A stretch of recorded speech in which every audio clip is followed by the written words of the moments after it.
هیواد ورغولو تشدا مسلمانو تجارانو لاس یو کړی. اوس فعلا د تاسو عاید به شاید 1.2 میلیارده ډالري کلنی، خو تاسو د 10,000 میګاواټه برق چې جوړ کړئ د تاسو عاید د دولت عاید به 10 تر 12 میلیارډو ډالرو ته ورسیږي. په هرات په کرخ ولسوالۍ کې 150 میګاواټه، بغلان ولایت کې 300 میګاواټه، په همدارنګ په بامیانو کې 400 میګاواټه. 1.5 لک انسانان به موږ سره دلته کار کوي په افغانستان کې. د 10 میلیارډو ډالرو او بیا د 10,000 میګاواټه برق تولید نن موږ سره تفاهمنامه امضا کوي.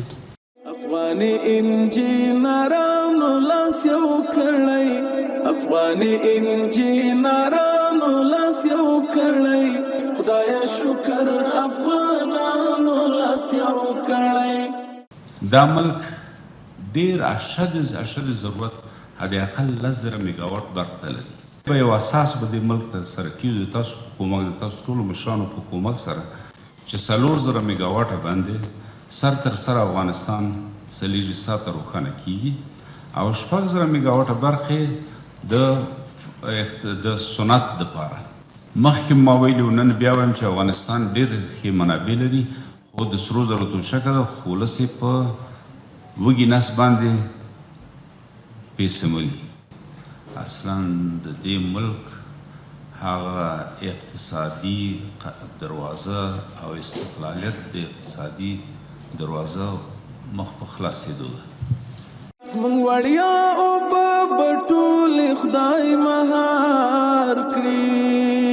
زمونږ وړیا اوبه به ټولې خدای مهار کړي.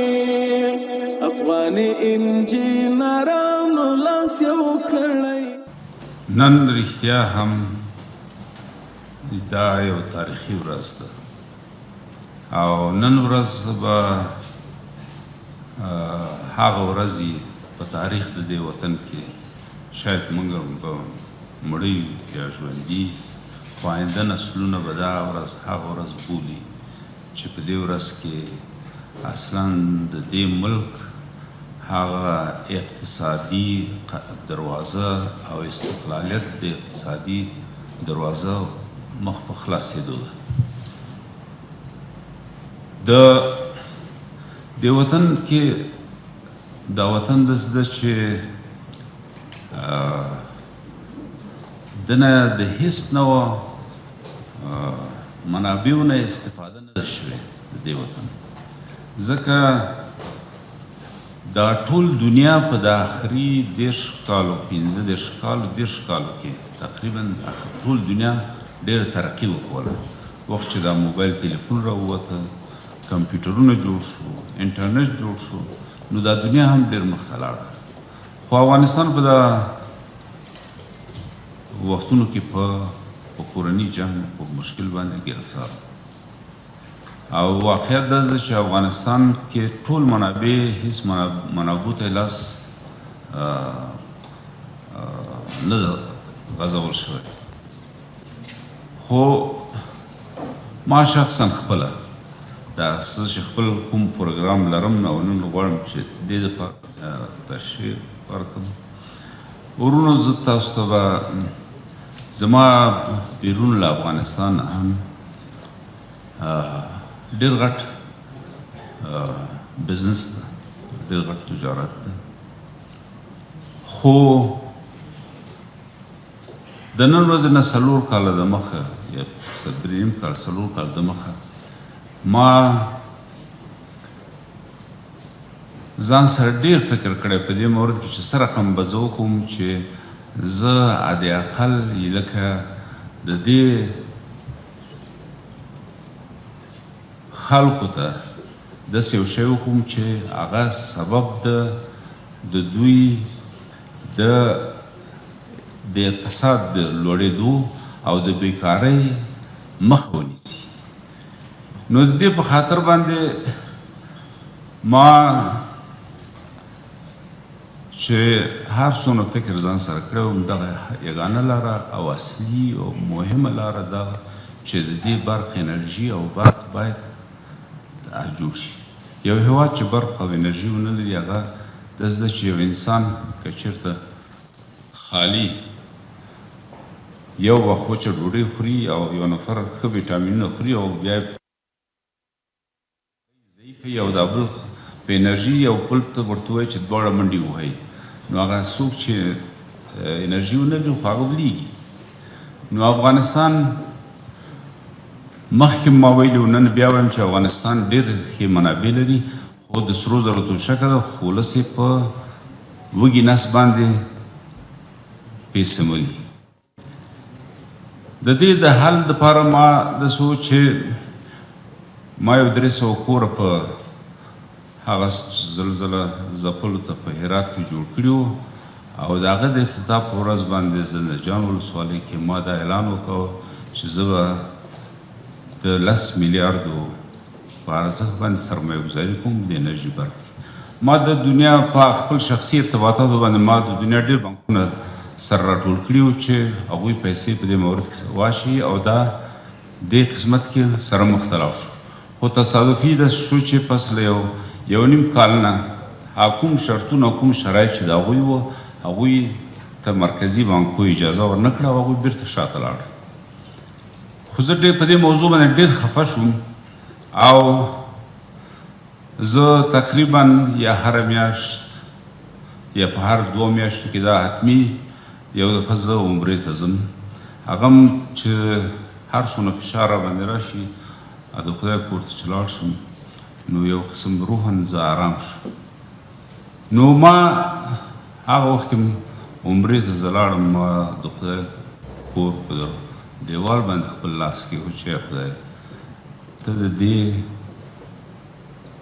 توان راته راکړي چې زه دغه کار په خپله سرته بوځم. نو پس له یو میاشت یا 2 میاشت نه په 10,000 نورې دروازې زما په مخ باندې خلاص شوې او هماغه و چې څو میاشتې دمخه زه کابل ته راغلم ما کابل کې وویل چې یو د انرژي په بخش کې سرمایه ګزاري کوم او یو د شفاخانې د سرطان شفاخانې. د سرطان شفاخانې ما مخکې حاجي صاحب ملا ته ویلي کوم کارونه چې دولتي ارګانو کې بند پاتې دي زه د ما خواهش ده چې هغه کارونه زر خلاص کړي ځکه چې هغه ټول ډیزاین او ټول شیان تکمیل دي د هغه د کانسر د شفاخانې د جوړولو موضوع. او د برق او انرژي په قسمت کې داسې ده چې زه کوم سیاسي سړی نه یم چې زه وزارت پسې ګرځم یا صدارت پسې یا ریاست جمهوري پسې زه هغه سړی نه یم او هر څه چې کوم په اخلاص یې کوم دې ملت ته یې کوم. ما ته دونه مسؤلیتونه په غاړه پراته دي بیرون د دې وطن نه چې څونه فکر کوئ. نو انرژي او برق هغه اساسي شی ده چې وطن په پښو دري. د جناب وزیر صاحب دا برق چې دوی ویل چې بعضې نورو خلکو سره موعده کړې ده او هغوی سرمایه ګزاري کوي. هر څوک چې په دې وطن کې $1 سرمایه ګزاري کوي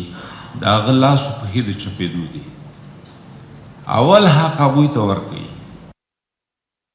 غواړي چې برق سرمایه ګزاري وکړي یا یې کړي یا شروع پې کوي اول حق هغو ته ورکوي او اول د هغوی جوړ کړي. خو زمونږ کوم پروګرام چې ده هغه دا ده چې دا ملک ډېر اشد ضرورت حد اقل 10,000 میګاوټ برق ته لري چې 4,000 میګاوټه باندې سر تر سر افغانستان سلیجي ساته روښانه کیږي او 6,000 میګاوټه برق د صنعت دپاره او په دې قسمت کې بیا پس 10,000 میګاوټ نه هر کال 2,000 میګاوټه برق نور ضرورت ده. وخت چې 10,000 میګاوټه برق جوړ شي یعنی د نن ورځې نه 2 کاله بعد چې ټول تکمیل شو دا شروع د دغه تفاهمنامې نه وروسته د ده په ډیزاین او په دې شیانو باندې شروع ده خو دا څونه ګټې لري افغانستان ته اول دا چې په زرهاو نفر اول دا چې ټول افغانستان د برق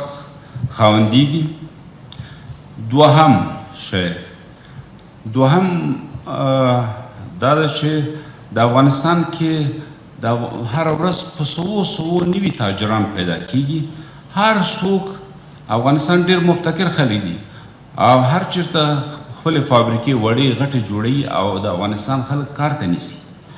دریم شی چې د زراعت په زراعت د افغانستان په 15 چنده 10 چنده سره غټ شي ځکه نن چې هغه پیازو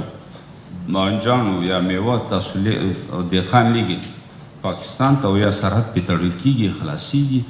او هغه ګنده کېږي خو دا شی به هر کلي کې به سردخانه موجوده وي او هر کلي کې به دهقانان خپله ځان ته سردخانې جوړې کړي او هغه خپل ترکاري او میوه د 2 میاشتې 3 میاشتې لپاره کولی شي 4 میاشتې لپاره وساتي او وروسته د هغې نه مارکیټ ته خپل داخلي مارکیټ کې عرضه کړي او هغه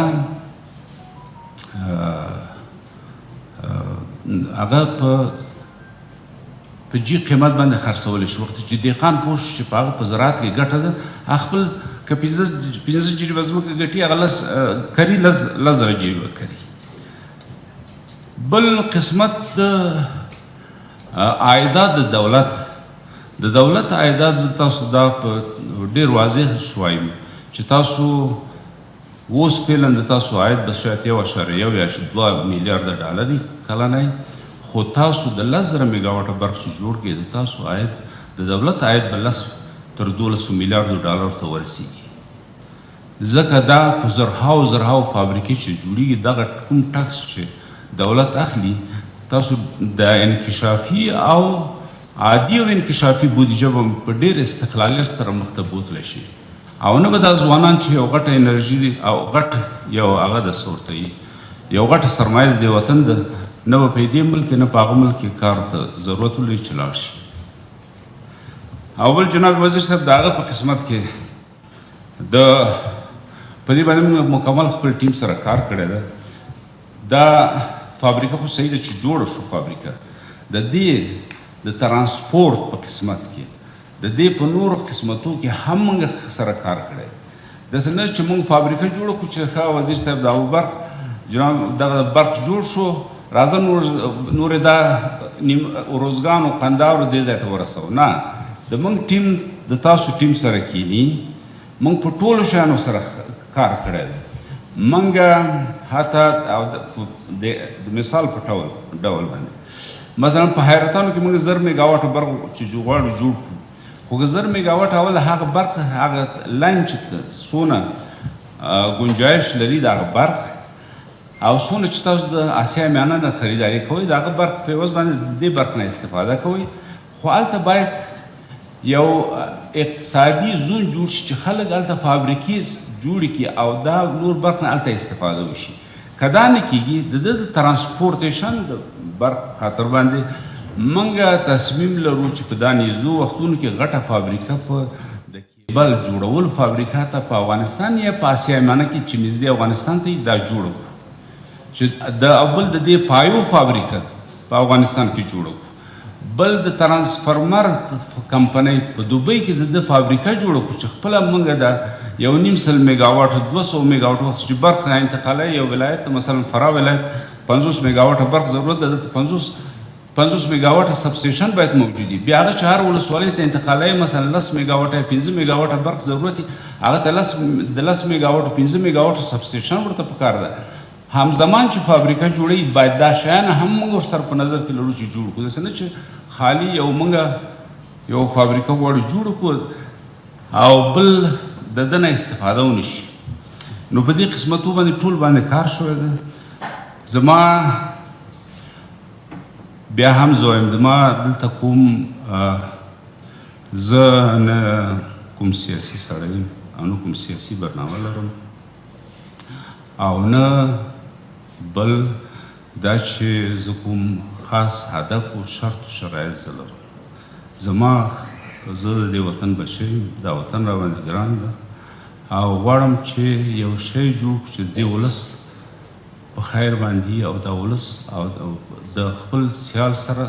سیال شي. دا مې هدف ده. کنی یعنی هر څوک په دې باندې پوهېږي، یعنی که چېرته دا پیسې زه په هر ملک د دنیا کې سرمایه ګزاري وکړم، یعنی د ده به ډېر غټ عاید و ډېر زر ماته لاسته راځي. ولې خبره دا چې مخکې ما وویل نه وایم چې زه 63 کاله عمر لرم، زه به 100 کاله ژوندی یم، خو یو شی به یو اساس به دې ملک ته سره کېږو د تاسو په کومک، د تاسو ټولو مشرانو په کومک سره دا به یو شی دی وطن ته چې تر اوسه په دا 100 نه اضافه 100 کاله کېږي چې د افغانستان استقلال اخیستل شوی ده، خو تر اوسه افغانستان اقتصادي استقلال نه درلوده. خو دا به یو هغه یې ډېر هېوادونه داسې وو، داسې نه دي، خو باید موږ په خپل موټو باندې په خپل بازو باندې هغه باندې خپل لاسونه باید بډ وو. هیڅ نوع ملک د دنیا بې مقصده او بې هدفه دلته چې نه جوړوي، او هغه کومکونه لکه یو زهر دي، او هغه دا وطن نشي جوړولی. ډېر خلک راغله خو زیربنای تاسو ته جوړه نه کړه، نه دې وطن ته اساسي زیربنایي شی دې ملک ته جوړ نه کړه. خو په هر حالت موږ دا تصمیم لرو، او د جناب حاجي ملا صاحب څخه مې دا خواهش ده چې دغه پس د دې امضا نه موږ اتوماتیک په د موږ ټیم دلته کابل کې شته، جناب وزیر صاحب د او برخ د دې ټیم چې ورسره سبا نه ملګري شي، دوی به سره خپل مابین کې یو بل سره وویني، او دوی به په دا ساحو باندې یو گردش وکړي چې کوم ساحې چې تاسو چاته وعده نه ده کړې او چا سره مو قول نه ده کړی، هغه ځای موږ ته وښیي چې تاسو چا سره قول نه یې کړی. دوهم د وزیر صاحب د موږ ټیم د وزیر صاحب معدن محترم مسؤلینو سره غواړي چې میټینګ وکړي چې د زغال سنګو د غازو په مورد کې دقیق نږدې سره خبرې وکړي. دا دوه. او بل د جناب حاجي ملا صاحب نه مې دا خواهش ده چې په هر تر 6 میاشتو پورې تر څو دا ډیزاین تکمیلیږي او دا ماشینري موږ شروع په خریداري کوو، په هر 2 میاشتې یا 3 میاشتو کې چې تاسو فرصت درلوده ادما نفر تاسو رئیس صاحب دفتر سره په تماس نیسي، فقط د یو ساعت دپاره د هر ورځ چې تاسو وخت درلوده د هر ملک د دنیا کې چې زه اوسېږم زه ډایرکټ پرواز کوم او راځم کابل ته، او غواړم در سره میټینګ وکړم چې څه مو وکول او څه کوو او مشکل مو چیرته ده. دغه درې شی چې هم په جریان کې اوسېږي چې محترم مسؤلین وزیر صاحبانو، که وزیر صاحب د معدن ده، وزیر صاحب زراعت ده، وزیر صاحب د آب و برق و وزیر صاحب د کور جوړولو، دا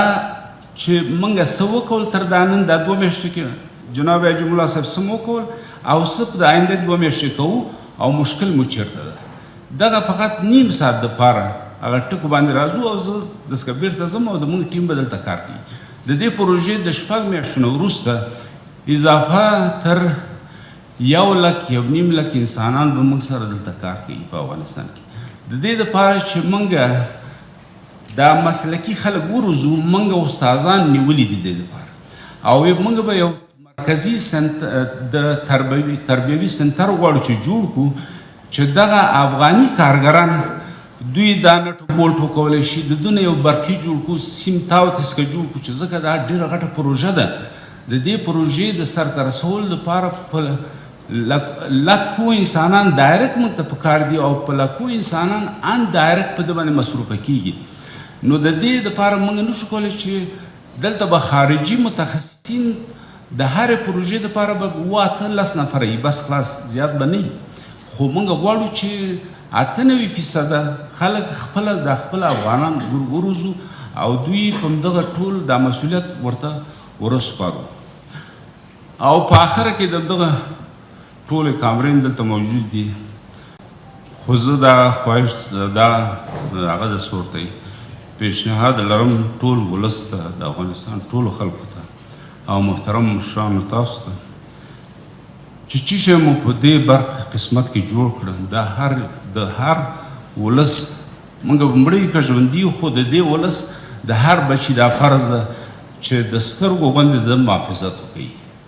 دا هغه شی دی چې د اقتصاد د دې ملک اقتصاد په بل مخ باندې راړی. نور زه اضافه شی نه لرم. زموږ یو تخنیکي هغه د مشر ده، که هغه کومه خبره لري هغه به وکړي. نو زه به وخت په وخت راځم افغانستان ته. جناب عجم الله صاحب او جناب وزیر صاحب د برق هر لحظه مو زه چې په کار یم، که زه په استرالیا کې یم، که زه په دوبۍ کې یم، که زه په لندن کې یم، یعنې په ظرف د 6 ساعتو کې ځان کابل ته را رسولی شم. زه تاسو په خدمت کې یم. تشکر. سلامات. This dual initiative is designed to ignite economic growth. زمونږ پروژه داسې ډیزاین شوی ده چې اقتصادي وده هم پکې په نظر کې نیول شوی، د فقر مخنیوی به کېږي، د افغانستان په اقتصادي وضع کې او په پانګونې کې به هم یو غټه لاسته راوړنه وي. د عزیزي انرژي کمپنۍ خپل تعهدات په لاندو برخو کې تاسو ته بیانوي چې اول هدف د وارداتي انرژي کمول دي، چې افغانستان باید خپل په پښو یو خپل خودکفاوي داخلي منابع باید تولیدات ولرو. د انرژي د پروژو د کوم محاسبات چې شوي دي د 2026 کال نه را شروع تر 2022 کال پورې چې د مختلفو منابعو باندې تقسیم شوي دي، چې د زغال په برخه کې د ګاز، هایدرو یا د اوبو څخه د انرژي تولیدول، بادي انرژي دا سولار ده، چې تر 2022 کال پورې به انسټال کپاسټي یا مجموعي تولیدي د ظرفیت د زغالو په بخش کې تر 3400 میگا واټه پورې به ورسیږي ان شاء الله، او د ګاز په برخه کې 3200 میگا واټه، د اوبو څخه د برق د انرژي تولید تر 2022 کال پورې 2040 میگا واټه 2040 میگا واټه، او د بادي انرژي څخه 900 میگا واټه، او په همدارنګه د سولار انرژي نه 200 میگا واټه تر 2022 کال پورې زموږه برنامه ده. فعلا افغانستان چې کوم ظرفیت لري د دې ډیری برخه د برق یعنی د بهرنیو ملکونو واردېږي. په دې نتیجې موږ رسېدلی سو چې افغانستان ماشاءالله ډیر زیات پوتنسیال د برق دلته موجود ده، چې موږ خپل مطالعات کړي دي چې هغه پوتنسیال په د اوبو، حرارتي او سولار او ګازو کې موجود ده. که چېرته موږ 10,000 میگا واټه برق تولید کړو، په دې دا جوته د ټولو ته چې زموږ اقتصاد به هم همغه ورسره وده ومومي. زموږ اولي اهداف په کومو نقاطو کې موږ خپل پروژې په نظر کې نیولي دي. خوشبختانه 15 ولایاته فعلا ټارګټ شوي دي یا هدف شوي دي، چې هغه ولایت بلخ کې 250 میگا واټه برق د زغالونه، په حیرتانو کې 1000 میگا واټه، په هرات په کرخ ولسوالۍ کې 150 میگا واټه، بغلان ولایت کې 300 میگا واټه، په همدارنګ په بامیانو کې 400 میگا واټه، او همزمان په دې موږ 3 ولایت نور هم په نظر کې نیولي دي چې هلته به د زغال معدن اکتشاف او تفحصات به کوو، چې هغه په اورزګان کې ده، په پکتیکا او په قندهار ولایتو کې. د ګازو څخه د برق د تولید په برخه کې موږ انکشافي پلان چې لرو، هغه ټارګټ یا هدف زموږ 3200 میگا واټه ده. موږ په دې پیږو چې په یتیم طاق کې په شبرغان کې عملاً هلته ګاز موجود ده. فعلي موجوده ګاز ته په کتو او ورسره نور هم د استخراج یو ځای شي، موږ پلان لرو چې 800 میگا واټه برق د ګازو نه هم تولید کړو په شبرغانو کې. په دې هم ټول پیږو چې د ټاپي پروژه هم عملاً د کار لاندې ده، او د ترکمنستان ګاز پایپونه هم را روان ده هرات ته، هغه هم چې ورسره موږ په نظر کې ونیسو په آینده کې 800 میگا واټه برق هم په هراتو کې موږ د ګازونو تولید پلان لرو. ضرور نه ده چې موږ د ټاپي پروژې ختم ته منتظر پاتې شو، ځکه هغه یو زمانګیره پروسه ده. موږ عاجل اقدام کولی شو چې په هرات کې هغه قسمت چې دوی انتخاب کړی هلته د 800 میگا واټو په ظرفیت باندې خپل کار شروع کړو او برق تولید کړو. همدارنګ موږ همزمان پلان لرو چې د ګاز ایکسپلوریشن یا د ګاز د استخراج او تفاوضاتو په برخه کې په شمال سمت کې کار وکړو. کله چې تثبیت شي ظرفیت څومره ده، هغې ته په کتو سره د 800 میگا واټو پلان هم موږ په هغې ساحاتو کې لرو.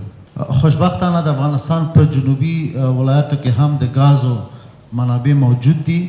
چې په لشکرګاه او قندهار او قلاتو دا ساحاتو کې دي موږ سیسمیک سټډي یا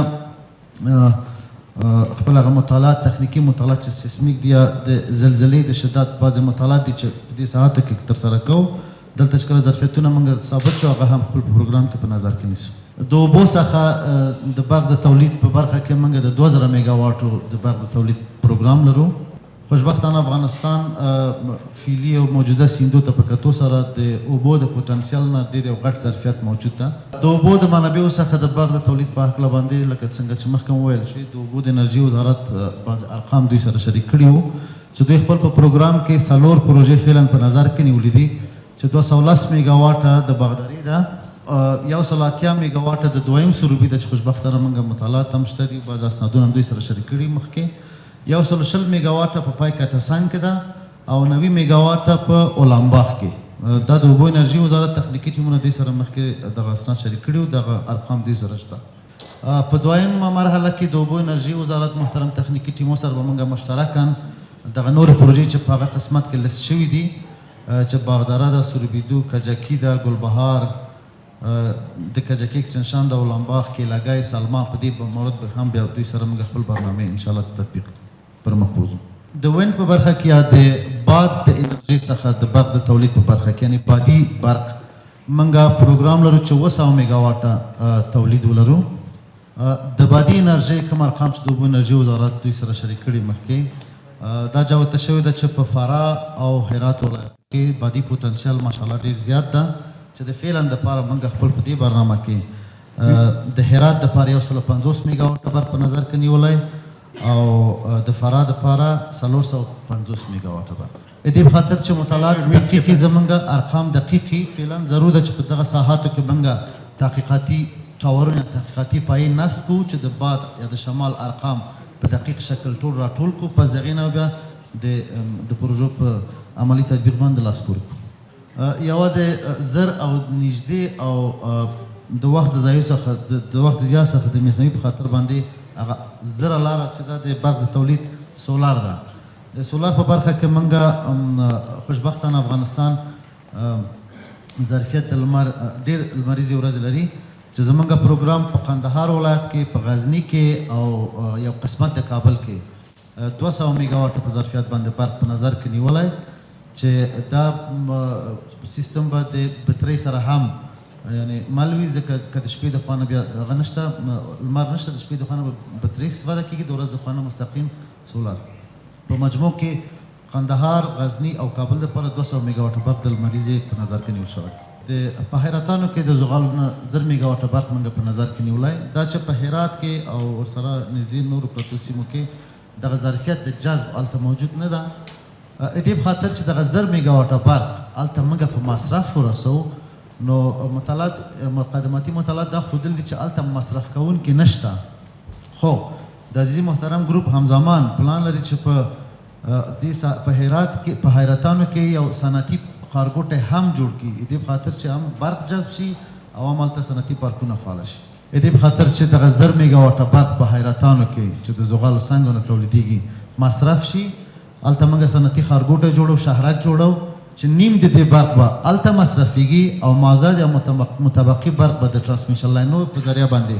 نورو نږدې ولایتو ته انتقالېږي نن ډېره د ویاړ ورځ ده چې زموږ یو ملي سرمایه ګزار او د دې وطن یو محب په خپله سرمایه ګزاري سره د افغانستان دپاره د 10 میلیارډو ډالرو او بیا د 10,000 میگا واټه برق تولید نن له موږ سره تفاهمنامه امضا کوي دا شاید د افغانستان په تاریخ کې ډېره یوه غټه او تاریخي ورځ هم ده او زموږ لپاره یو ډېره غټه لاسته راوړنه هم ده برق زموږ لتا چې په دې اوسني عصر کې د هر وګړي د هر صنعتکار که د صحت په بخش کې که د صنعت په بخش کې او که کور یې فامیل یې برق ته ډېره اړتیا موجوده ده په دې هکله باندې 4 کاله کېږي د افغانستان اسلامي امارت چې دلته اقتدار ته رسېدلی ده. په مختلفو بخشو کې هڅې کړي دي او سرمایه ګزاران را دعوت کړي دي، خپله بودیجې اختصاص کړي دي. لله الحمد هغه چې ربط اداري قرار نه دي کېنستلي او د خپل توان او د وس مطابق موږ هلې ځلې کړي دي. خو دا چې بیا بعضې خلک سرمایه ګزاران راغلي عملاً کار شروع کړی، بعضو به وعدې کړي تر اوسه پورې نه دي راغلي. خو په مجموع کې که موږ وګورو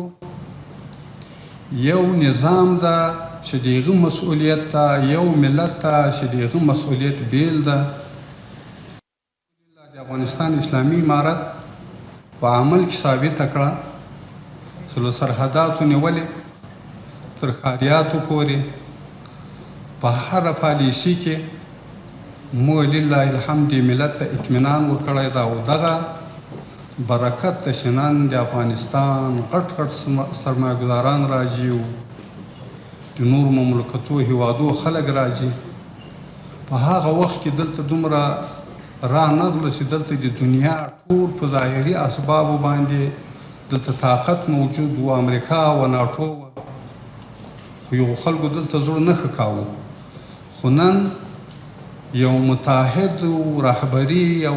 مخلصه رهبري د ملت ته خدای په برخه کړې ده. یو د ملت ته د آرام ژوند وربخلی ده د الله تعالی په نصرت سره. اولنی شرط چې ده او اولنی مهم شی چې ده هغه امنیت هغه یې دې ملت ته ورکړی ده. د دې ملت د دې امنیت په خاطر باندې ډېرې قربانۍ ورکړل سوي دي او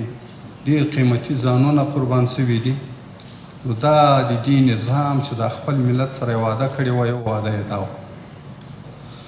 دوم دا وه چې هغه اداره چې جوړه سوې ده په مجموع کې ډېره شفافه او ډېره له مخلصو خلکو څخه ده. دا په امتیازاتو باندې نه دي ولاړ، دا له دې نظام نه امتیاز نه غواړي، له دا ملت نه امتیاز نه غواړي، بلکې دغه هغه مخلص او وفادار خلک دي چې ډېر غټ کړاوونه په ځان وګالله او راغله دغه نظام د حکومت جوړ کړ. او اوس دلته ډېر شفافیت موجود ده، اخلاص موجود ده. نو دغه هغه دوم کار و چې دا ملت ته سوی ده. دوم یو داسې نظام چې په هغه کې اجتماعي عدالت وي، په هغه کې زموږ د ملت هغه خواسته وي چې دا 20 کاله نه بلکې 40 کاله کېږي چې موږ د ملت د هغه دپاره قرباني ورکوله چې هغه په افغانستان کې یو شرعي نظام وي. دغه نظام تاسو ته راغلی ده او ګوري په افغانستان کې ډېر نظامونه راغله، کمونیستي نظام هم راغی، د مجاهدینو نظام هم راغی، سیکولر نظامونه هم راغله. خو زموږ د ملت د زړونو هغه ملهم یو نظام هم یو تداوی نه کړو، ځکه دغه افغانان چې دي 99% مسلمانان دي دا دلته شرعي نظام غواړي. دا به وچو ډوډۍ وخوري، دا به ځان کړاوونه تیر کړي، خو زموږ نظام د خپلې خوښې او زموږ د خپلې عقیدې نظام وي. الحمدلله اوس عدالت موجود ده، شریعت موجود ده، د هر چا خبره اورېدل کېږي، دلته دیکتاتوري نسته، دلته چا سره ظلم نسته او الحمدلله اطاعت موجود ده، وحدت موجود ده. اوس لله الحمد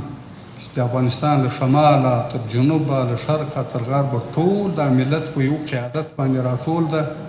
او دا قیادت مخلص ده، د دې ملت سره مخلص ده، د دې ملت هغه ارمانونه یې سرته رسولي دي چې د هغې دپاره دا ملت په میلیونو خلک قرباني کړي. رابسو د دې نن مجلس دغه موضوع ته دا صرف مختصرا موږ هغه بعضې شیانو ته اشاره وکړه چې الحمدلله تاسو په کوم نظام او په کوم قیادت اعتماد کړی ده هغه تاسو ته متحد ده. په هر بخش کې تاسو ته دا کارونه شروع کړي دي، ګرچې امکانات هم ډېر کم دي، محدود دي، خو بیا هم الحمدلله اخلاص موجود ده. زموږ تقریبا تر 1 میلیون مامورین معاش اخلي، زموږ تقریبا تر 8 لکه 9 لکه پورې معیوبین او کونډې هغه خلکو ته امتیاز ورکول کېږي خو بیا هم د دې باوجود چې د دنیا کومکونه له دې نظام سره نسته لکه لا نورو خلکو سره چې وو، بیا هم دا نظام دایم هم ده، قائم هم ده او ستونزې هم نه دي راولاړې سوي. بیا هم اقتصادي پروژو ته یې وده کړې ده. تاسو وګورئ په دغه یو زموږ د اوبو او انرژي وزارت، زه یقین دی اوس دا یو هفته مخکې تللی وم او دا ژیره هم در کومه چې لکه نن دغه د اسد میاشت او په دې کې موږ تاسو استقلال ګټلی ده. نن د دومره ښه غټه برنامه په دې کې افتتاح شوه. نو هرات ته تللی وم، هلته د باشلان یو ډېر مهم بند او ډېر حیاتي بند ده. الحمدلله د هغه کارونه هم تکمیل وو. شاید چې د 40 د اسد او یا کته پورته به شي انشاءالله د برنامه. خو موږ برنامه همدغه شی ده چې د 40 د اسد په مناسبت باندې هغه هم ګټې اخیستنې ته وسپارل شي. نو داسې راغلو فراه ته، هلته د بخشاباد باندې کارونه، همداسې شیرازي چې زابل او کندهار کې مخکې ورځو کې د لوړې باندې افتتاح وشو، په ارغسان کې همدغه چې په هلمند کې د نهر سراج تقریبا 1,20,000 جریبه ځمکه ده، د هغو افتتاح وشوه. یعنې دا کارونه روان دي. که داسې پسې راځي پکتیکا ته راشي او کابل ته راشي، نو دغه اقتصادي برنامه او د اقتصادي معاونیت پلانونه چې دي هغه هم عملي سوي دي، هغه هم له رکود سره مخامخ سوي نه دي. نو همدغسې د برق په بخش کې الحمدلله ډېر غټ کارونه او ډېر غټې معاهدې سوي دي، قراردادونه سوي دي چې هغه به سوکه چې عملي کېږي او پلي کېږي به. نو دا نن چې زموږ قدرمن ملي سرمایه ګزار اخلاص کړی ده او د خپل سرمایې دپاره یې دلته نورو سرمایه ګزارانو ته یو باب او دروازه یې خلاصه کړه. نو موږ پوهیږو چې حاجي صاحب هم مطمئن سوی دی چې دلته هم امنیت ده او هم دا خلک په اخلاص له ما سره ځي. نو ځکه دی هم راوړاندې سه او دومره قرباني یې ورکړه. حاجي صاحب محترم، که ته نن وزیر نه یم، رئیس جمهور نه یم، خو ستا دغه اقدام آینده نسلونه به یې یاد ساتي او په دې کې زموږ خواهش هم دغه ده، ارزو هم دغه ده، د ملت هم دغه ارزو ده چې انشاءالله موږ تاسو په اخلاص سره ولاړ شو.